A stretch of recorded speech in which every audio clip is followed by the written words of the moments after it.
En el episodio anterior asistimos a un debate clave en la actualidad. ¿Tuvieron los neandertales una mente simbólica? ¿Produjeron obras de arte? ¿Cuándo llegamos los Homo sapiens sapiens a la península ibérica? ¿Convivimos con los neandertales? ¿Fuimos la causa de su extinción? ¿Nos hibridamos? ¿Acaso somos la misma especie? Se trata sin duda de preguntas apasionantes a las que la ciencia actual intenta encontrar respuesta.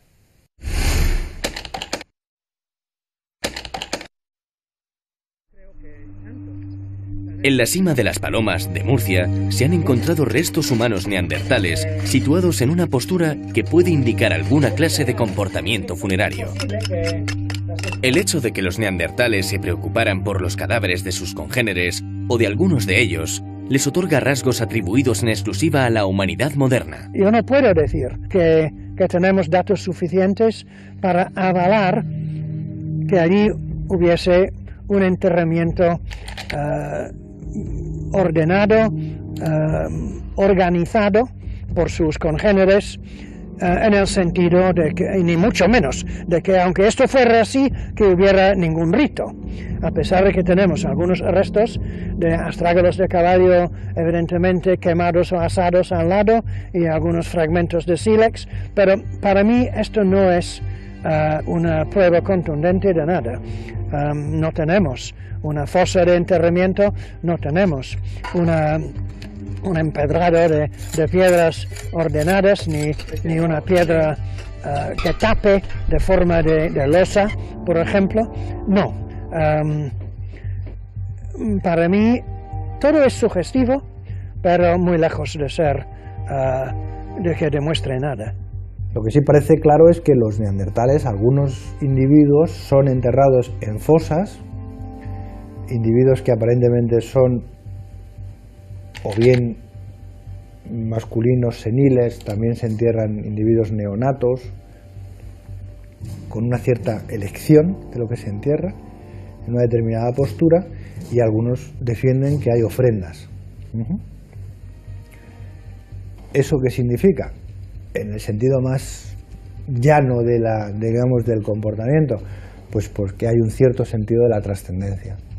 En la cima de las Palomas de Murcia se ha detectado otro posible caso de colocación post-mortem.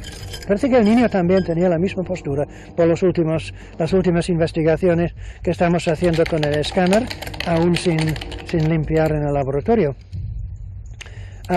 Pero esto se encuentra con otros neandertales e incluso con los modernos o premodernos de Homo sapiens hace 80 o 100.000 años en Israel. O sea, realmente parece ser parte de una práctica bastante generalizada, no específica a ninguna paleoespecie en concreto, pero también hay que ser muy cauto y decir que, aunque existan estos ejemplos, son también el punto del iceberg, porque la mayoría de los enterramientos no ofrecen estos detalles anatómicos. Si también tenían inquietudes artísticas, la diferenciación entre ambos tipos humanos sería más compleja. En Cueva Antón, en Mula, Murcia, Joao Silao está excavando un yacimiento con evidencias culturales de los neandertales y de los primeros humanos modernos, de los Homo sapiens. Esta es la última frontera y quizá por ello la más confusa. En Cueva Antón aparecieron conchas peregrinas pintadas con ocre en un estrato considerado como de ocupación neandertal. El cuarto nivel, el más alto, es el más reciente y tiene unos 37.000 años de edad. Y en este nivel precisamente, muy bien datado, aparece la concha. Esto era el espacio que se podía habitar. Aquí encontramos estos vestigios de ocupación de hace 37.000 años, que son básicamente algunos restos de ciervo, unas 12 piezas líticas y una concha perforada y pintada de Vieira, de Pecten maximus. Este hallazgo de la concha fue muy importante en su momento porque vino justo a zanjar, en cierta medida, un debate que llevaba 20 años haciéndose sobre las capacidades simbólicas de los neandertales. La concha, que es una Pecten, es una concha, una vieira, la concha de los peregrinos de Compostela, para que nos entiendan, aparece, es la parte plana, y aparece con una agujereada y además pigmentada, ¿no? Con una mezcla de pigmentos. Correcto, es la valva plana del Pecten, y una de las caras estaba despigmentada naturalmente, porque estuvo mucho tiempo en el mar, evolución del mar, etc. Entonces, es justamente esa cara que en vivo, ¿no? Tendría que ser roja, que ellos pintan con una mezcla de dos pigmentos, uno rojo, que es la hematita, y otro amarillo, que es la goitita, hacen una mezcla de color naranja y aplican sobre esta cara que había quedado blanca por la erosión, ¿no? Quiere decir, si esta concha, que está perfectamente datada por el carbono en 37.000 años, eso ya lo tenéis muy comprobado, y más la industria asociada, que es musteriense, significa claramente que tiene el neandertal capacidad abstracta y además un motivo decorativo, ¿no? Y además una capacidad técnica, puesto que mezcla dos pigmentos. Correcto. Es decir, si aplicamos los mismos criterios arqueológicos que utilizamos para hablar de simbolismo en poblaciones de nuestra especie, del Paleolítico superior, pues tenemos que decir, a raíz de los hallazgos de Cueva Antón y también de otros yacimientos de Murcia, que los neandertales también pasan ese examen. No es lo mismo datar esas conchas con pigmentos en una edad de 50.000 años que de 45.000, y mucho menos de 150.000. Lo que sí está claro es que, curiosamente, esta proliferación estética de los neandertales aparece al final de sus días, en los últimos 10.000 años. Antes hablábamos de los 30.000, quizá en los últimos 15 o 20.000 años. En cualquier caso, al final del periodo musteriense, al final de los neandertales, es cuando aparecen estas manifestaciones estéticas. En las proximidades de Cueva Antón, la Rambla Perea alberga restos culturales de la misma época. La posible convivencia entre las dos especies tiene en estos yacimientos una puerta abierta. Esta teoría que algunos defienden de que hay una época neandertal, los neandertales se extinguen, la península queda desierta y vienen después los modernos a ocupar una tierra de nadie, no es cierto. Aquí hubo ocupación continua y si el auriñaciense evolucionado lo podemos tomar como señal de la presencia de poblaciones que llamamos modernas, pues vienen, justo antes de que estén estos, están los últimos neandertales. En la Cova Grande Ginia, en Lérida, las dos especies también dejaron sus vestigios, pero ¿llegaron a convivir? Sedimentológicamente, los geólogos nos dicen que están en un mismo contexto, no hay grandes diferencias. Sin embargo, culturalmente, cuando analizamos esos objetos que nos van apareciendo, esas unidades arqueológicas, sí que vemos enormes diferencias entre lo que es el Paleolítico superior y lo que es el Paleolítico medio. Aquí en la Cova Gran, por lo que hemos visto a través de los trabajos arqueológicos, vemos unos humanos modernos en una superficie, un estéril de 10-15 centímetros y unos neandertales. Por lo tanto, a partir de los datos que nos presenta el contexto arqueológico que tenemos aquí, no podemos decir que haya existido esa cohabitación. Vemos claramente esa diferencia. Últimos neandertales y 2.000, 3.000, 1.000 años después llegan esos primeros humanos modernos, llevando elementos totalmente distintos, tanto en su tecnología como en la forma de concebir el espacio y de explotarlo, lógicamente, como en los elementos simbólicos que conlleva esos humanos modernos. Si en la Cova Gran, que está al norte del Ebro, no hubo continuidad entre los neandertales y los Homo sapiens, y en cambio en las cuevas de Murcia sí que existió esta continuidad, se plantea la posibilidad de que nuestra especie colonizara la península ibérica de sur a norte, y no de norte a sur, como se cree en la actualidad. No hay que descartar, por tanto, que las dos especies pudieran coincidir en las zonas meridionales de la península y que tal hecho no se produjera en las regiones septentrionales o en algunas de ellas. El Homo sapiens llegó a la península ibérica hace unos 35.000 años. La razón para afirmarlo es la aparición de industrias líticas y comportamientos culturales atribuidos a nuestra especie. Hay otro problema muy serio y es el que no tenemos un registro anatómico fiable detrás de toda esta discusión. Conocemos muy bien la anatomía de los neandertales, pero en cambio conocemos muy poco la anatomía de esos humanos modernos que hay en Europa. Los neandertales viven en Eurasia porque es su tierra, es su territorio, y esto está ocupado. Entonces, digamos, los Homo sapiens se tienen que esperar, porque está ocupado. Y es coincidiendo con un cambio climático hacia frío y con la destrucción de ambientes boscosos que lleva asociado ese cambio climático, donde las poblaciones neandertales se van acantonando en el sur, porque es en el sur donde van quedando los ecosistemas propios suyos. Y mientras que unos se van acantonando porque los ecosistemas se van reduciendo, son los otros, los cromañones, los que se pueden ir extendiendo. Quiere decirse que efectivamente, es que, esto siempre lo digo, los auténticos aborígenes europeos son los neandertales. Nosotros somos, desde el punto de vista geológico, unos recién llegados.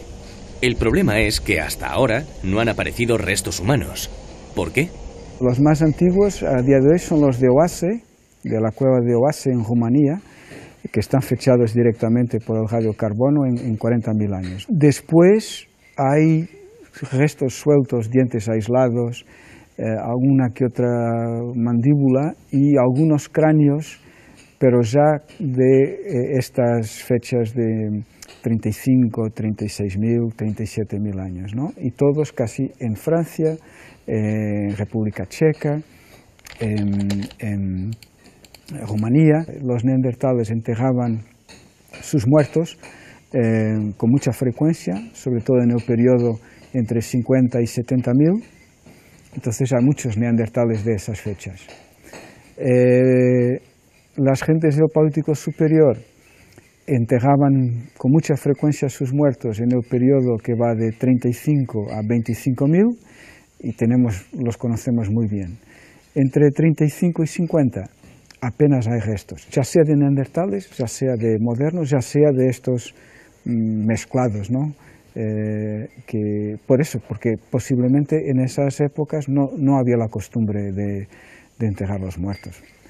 Los tiraban a los ríos, los dejaban a que se los comieran los buitres, los quemaban. Es decir, hay cantidad de rituales funerarios que pueden haber estado funcionando en esas fechas y por cuestión de cultura eso lleva a la poca conservación de fósiles de ese periodo crítico. Un reciente descubrimiento en la Cueva de las Palomas en Teba, provincia de Málaga, puede aclarar definitivamente la llegada de los sapiens a la vieja Iberia. En la Cueva de las Palomas de Teba, concretamente en una sima contigua, se ha descubierto una mandíbula infantil atribuida a Homo sapiens. Quizá este descubrimiento indique una posible convivencia de las dos culturas o una hibridación de los dos tipos humanos. Hemos tenido, por un lado, registro lítico de gran interés atribuido a los neandertales, claramente, como es la tecnología lítica de tipo modo 3, de tipo paleolítico medio o como se le llama todavía musteriense, pero sobre todo ha destacado en ese aspecto un fragmento de mandíbula humana infantil vinculada a un individuo joven, un niño probablemente de 3-4 años, pero va asociado a la parte alta de la secuencia, con industrias líticas talladas de tipo paleolítico superior, pero que son muy interesantes en el contexto regional porque irían a la par de los últimos grupos neandertales de la región. ¿Sobre qué datación podría tener Aún está en fase de elaboración, todavía no la tenemos completa, pero iría en una perspectiva del Paleolítico Superior. Para ubicar a nuestros oyentes, ¿qué es Paleolítico? ¿Cuándo empezaría? Sí, el Paleolítico Superior en la península, en el norte, comienza sobre el 40.000. Aquí en el sur de la península, las cronologías últimas, sobre todo por los grandes yacimientos de Gibraltar y de Zafarraya, se estaban planteando cronologías en torno a 30.000. Esto viene a conectar una posible convivencia de neandertales y de modernos en un territorio próximo. Aquí ya tenemos, y es lo que yo creo que la aportación que vamos a tener este año, en un territorio muy cercano hay grandes yacimientos, como es Gibraltar, como es Zafarraya, y ahora este que habéis sondeado de las Palomas. Tenemos ya mucha industria, tanto musteriense o paleolítico medio con superior, y ya este masilar viene con esa antigüedad que estáis datando. ¿Vendría a significar una prueba científica de que neandertales y humanos, es decir, nosotros convivimos en un mismo espacio geográfico durante un mismo tiempo? Claro, esa es la hipótesis con la que estamos trabajando y empiezan a haber ya datos que lo corroboran. Quizá el sur de la península ibérica no solo fue un refugio, parece que lo fue, parece que hubo grupos de neandertales tardíos, pero también estuvieron grupos modernos, si no son realmente variantes de un mismo grupo. Y toda la gran diferencia que se ha establecido entre neandertales y modernos pues estaría dentro de la variabilidad humana. El hecho de realizar estudios genéticos sobre neandertales y humanos modernos abre una puerta para determinar un origen común de ambos tipos o especies y una posible hibridación. Se han detectado genes neandertales en poblaciones de Eurasia y el norte de África. Las teorías más aceptadas son que hubo un ancestro común hace 200.000 años en África, o que se produjo una hibridación en el Oriente Medio 80.000 años atrás. El hecho es que parte de los humanos actuales comparten entre el 2 y el 4% de los genes neandertales. Lo que no se ha puesto de manifiesto hoy por hoy, desde el punto de vista genético, es que haya habido en Europa contacto genético entre neandertales y hombres anatómicamente modernos. Los europeos, los supuestos descendientes en esa región, tendríamos más ADN neandertal. Pero no, los de Nueva Guinea tienen lo mismo. ¿Cómo explicarlo? Pues porque no se produjo la hibridación con europeos o con gente de Nueva Zelanda, sino con la raíz común de todos ellos, antes de que existiesen europeos, asiáticos, australianos, antes de eso, en el tronco común. En España, el equipo que trabaja en la cueva asturiana de El Sidrón ha participado en la investigación sobre genética neandertal. Hemos desarrollado diferentes trabajos en la cueva del Sidrón en lo que a ADN antiguo se refiere, y con resultados diversos. Pero quizá lo que probablemente aglutine o concentre lo más conocido en la cueva del Sidrón es el método de lo que nosotros llamamos el protocolo de excavación limpia, que consiste fundamentalmente en llevar a la cueva, al trabajo de campo, el aparataje y la vestimenta que se lleva en un laboratorio de alta tecnología de extracción de ADN, con el fin de, en la medida de lo posible, evitar cualquier contacto de nosotros mismos con los restos fósiles para evitar la contaminación con nuestro ADN. Lo curioso del caso es que la molécula de ADN, aun siendo una molécula muy compleja, resulta que tiene una capacidad de contaminación muy amplia, muy grande. Simplemente con tocar los huesos ya podemos contaminarlos con nuestro propio ADN. Al respirar estamos inhalando y entonces estamos lanzando moléculas o fragmentos de ADN al aire y al medio en el que estamos, de tal manera que, curiosamente, repito, la capacidad de contaminación de nuestras moléculas de ADN es muy grande. En un fósil que se extrae de la Tierra hay, con suerte, una proporción casi siempre pequeña de ADN del organismo, del neandertal en este caso, que lo produjo. Y asociado a este hay una gran cantidad, la inmensa mayoría del ADN es de microorganismos, pero no del ADN, digamos, de los humanos, porque eso ha estado enterrado durante 40.000 años o 50.000 años. Cuando el hueso muere, en la estructura pétrea del hueso, en la estructura mineral, queda almacenado, queda ahí ese ADN que con el paso del tiempo se va descomponiendo, se va fragmentando, se va desnaturalizando, pero que con las técnicas adecuadas del laboratorio pues es susceptible de poder extraerse. En la cueva de El Sidrón también se observan conductas caníbales entre los restos humanos recuperados. Normalmente, cuando se encuentran restos neandertales, estos aparecen mezclados con restos de fauna, los restos de comida de los neandertales, y la proporción suele ser muchos restos de fauna, muchos restos de comida, de residuos de comida y algún que otro resto neandertal que aparece por allí mezclado, salvo en los casos particulares que hay enterramiento. Esto es distinto. En el sidrón tenemos lo inverso. Hay muy pocos restos de animales y casi todos son restos de neandertales. Vemos que en el sidrón ha habido un comportamiento caníbal, actos de antropofagia, que probablemente como consecuencia de esa antropofagia ha resultado en el que se concentren todos esos neandertales. Además hay una particularidad, lo que encontramos nosotros en esa pequeña galería llamada Galería del Osario, en el sidrón, los restos están en lo que nos llamamos técnicamente en posición secundaria, es decir, en ese acto caníbal, en esa antropofagia, los neandertales trataron, cortaron, descarnaron, rompieron las cabezas, sacaron los cerebros, todo ese comportamiento, vale. Y eso se produjo muy posiblemente en un piso superior del karst. Allí se almacenó, allí se quedó sedimentado y posteriormente hubo un evento de una gran tormenta probablemente y eso a través de un tubo vertical colapsó y se almacenó en una galería secundaria, en una posición secundaria que es donde lo encontramos ahora. Entonces, esto es lo que vamos sabiendo hasta la fecha, pero todavía nos falta definir con mejor claridad cómo fue aquel comportamiento caníbal, quiénes se comieron a quién y qué pasó después para que los restos aparezcan mezclados donde los encontramos en la actualidad. El canibalismo se da en la prehistoria desde la primera manifestación, se da en Atapuerca, en el nivel TD6, en el Pleistoceno inferior, hace 900.000 años, es cuando empiezan a aparecer prácticas caníbales. Y se ha dado en la prehistoria reciente y en época histórica de una manera bastante habitual.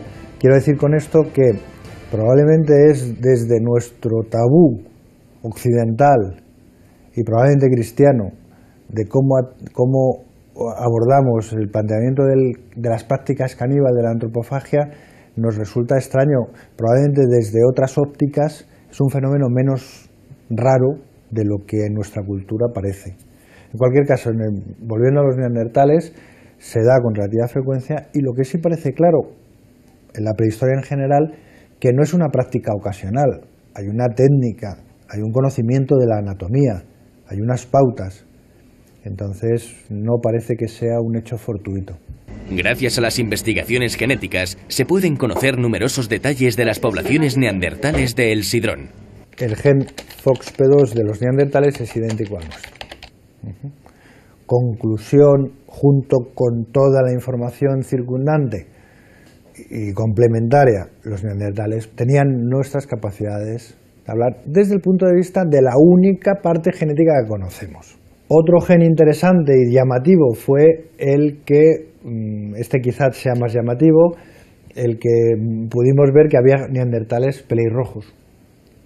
Dos se hicieron, uno en Sidrón, en Asturias, y otro en el norte de Italia, y los dos salieron con una función que se acopla a los individuos pelirrojos. Curiosamente, la secuencia genética de los neandertales pelirrojos no es la misma que la secuencia genética de los humanos modernos pelirrojos. Y luego se detectó también el gen, el grupo sanguíneo AB0, que eran del grupo 0, y también un gen que está implicado en la capacidad de gustar gustos amargos, que en los neandertales salieron gustadores, eran capaces de detectar el sabor amargo de determinadas plantas, y eso se puso en relación con la capacidad de protegerse de algunas, porque las plantas que tienen determinados gustos pueden tener alcaloides que sean más o menos venenosos, entonces se sabe también que muchos animales desarrollan la capacidad de detectar algunos sabores, sino pues para defenderse de los propios venenos que las plantas utilizan para defenderse de los que se las comen. Entonces, esos son los cuatro secuencias, los cuatro genes que han sido estudiados directamente con materiales del Sidrón. Los individuos masculinos permanecen en el mismo terreno donde han nacido y crecido, en el mismo grupo, en el mismo espacio, y son los individuos femeninos, las mujeres, probablemente las mujeres adolescentes, las que cambian de grupo, las que cambiarían de grupo y de este modo pues habría un intercambio genético entre los diferentes grupos de una región, llamémosle así. Las discusiones científicas sobre las capacidades y la extinción del neandertal continuarán durante mucho tiempo. El Paleolítico de la península ibérica ha resultado ser fundamental para el estudio de la evolución humana. Pero no todo termina ahí. El Neolítico fue la siguiente gran revolución, y las investigaciones que se desarrollan en nuestro país pueden aportar informaciones muy valiosas para desentrañar sus grandes misterios.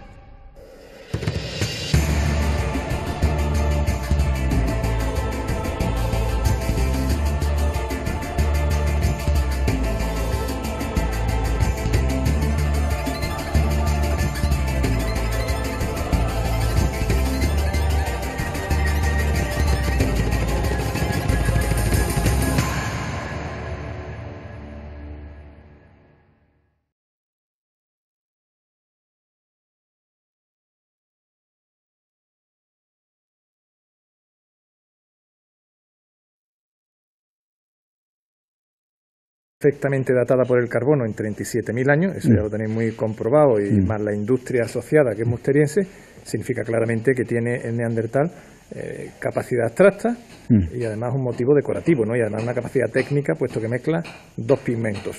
Correcto. Es decir,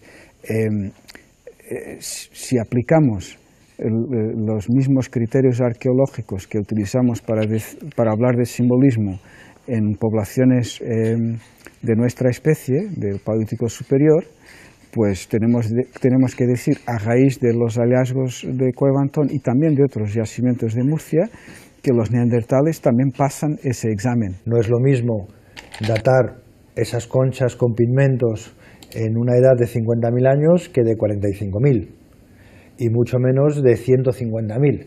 Lo que sí está claro es que, curiosamente, esta proliferación estética de los neandertales aparece al final de sus días, en los últimos 10.000 años.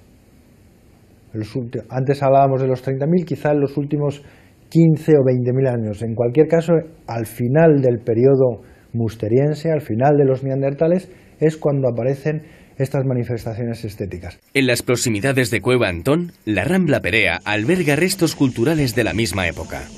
La posible convivencia entre las dos especies tiene en estos yacimientos una puerta abierta. Esta teoría que algunos defienden de que las últimas investigaciones que estamos haciendo con el escáner, aún sin limpiar en el laboratorio. Pero esto se encuentra con otros neandertales e incluso con los modernos o premodernos de Homo sapiens hace 80 o 100.000 años en Israel. O sea, realmente parece ser parte de una práctica bastante generalizada, no específica a ninguna paleoespecie en concreto, pero también hay que ser muy cauto y decir que, aunque existan estos ejemplos, son también el punto del iceberg, porque la mayoría de los enterramientos no ofrecen estos detalles anatómicos. Si también tenían inquietudes artísticas, la diferenciación entre ambos tipos humanos sería más compleja. En Cueva Antón, en Mula, Murcia, Joao Silao está excavando un yacimiento con evidencias culturales de los neandertales y de los primeros humanos modernos, de los Homo sapiens. Esta es la última frontera y quizá por ello la más confusa. En Cueva Antón aparecieron conchas peregrinas pintadas con ocre en un estrato considerado como de ocupación neandertal. El cuarto nivel, el más alto, es el más reciente y tiene unos 37.000 años de edad. Y en este nivel precisamente, muy bien datado, aparece la concha. Esto era el espacio.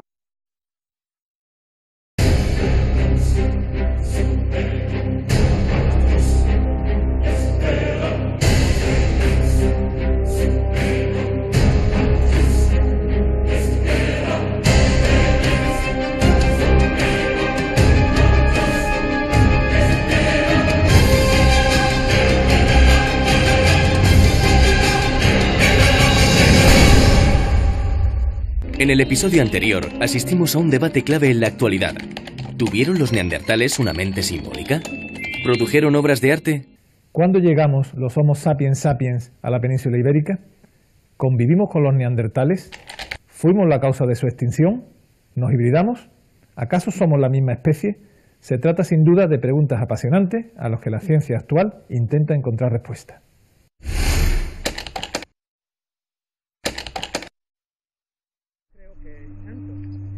En la cima de las Palomas de Murcia se han encontrado restos humanos neandertales situados en una postura que puede indicar alguna clase de comportamiento funerario.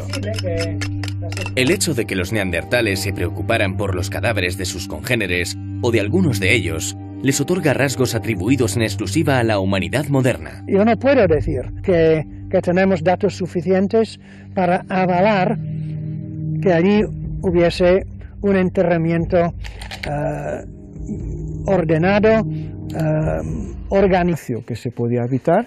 Aquí encontramos estos vestigios de ocupación de hace 37.000 años, que son básicamente algunos restos de ciervo, unas 12 piezas líticas y una concha perforada y pintada de Vieira, de Pecten Maximus.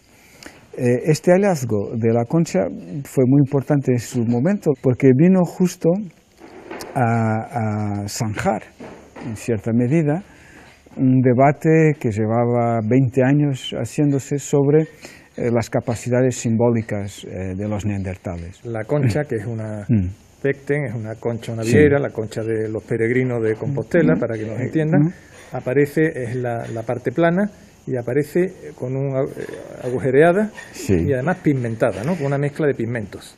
Correcto, es la valva plana del Pecten, y una de las caras estaba despigmentada naturalmente, porque estuvo mucho tiempo en el mar, evolución del mar, etc. Entonces es justamente esa cara que en vivo, ¿no? Tendría que ser roja, que ellos pintan con una mezcla de dos pigmentos, uno rojo, que es la hematita, y otro amarillo, que es la goitita, hacen una mezcla de color naranja y aplican sobre esta cara que había quedado blanca por la erosión, ¿no? Quiere decir, si esta concha que está perfilado por sus congéneres, en el sentido de que, y ni mucho menos, de que aunque esto fuera así, que hubiera ningún rito. A pesar de que tenemos algunos restos de astrágalos de caballo, evidentemente quemados o asados al lado, y algunos fragmentos de sílex, pero para mí esto no es una prueba contundente de nada. No tenemos una fosa de enterramiento, no tenemos un empedrado de piedras ordenadas, ni una piedra que tape de forma de losa, por ejemplo. No. Para mí todo es sugestivo, pero muy lejos de ser de que demuestre nada. Lo que sí parece claro es que los neandertales, algunos individuos, son enterrados en fosas, individuos que aparentemente son o bien masculinos seniles, también se entierran individuos neonatos, con una cierta elección de lo que se entierra, en una determinada postura, y algunos defienden que hay ofrendas. ¿Eso qué significa? En el sentido más llano del comportamiento, pues porque hay un cierto sentido de la trascendencia. En la cima de las Palomas de Murcia se ha detectado otro posible caso de colocación post-mortem. Parece que el niño también tenía la misma postura por los últimos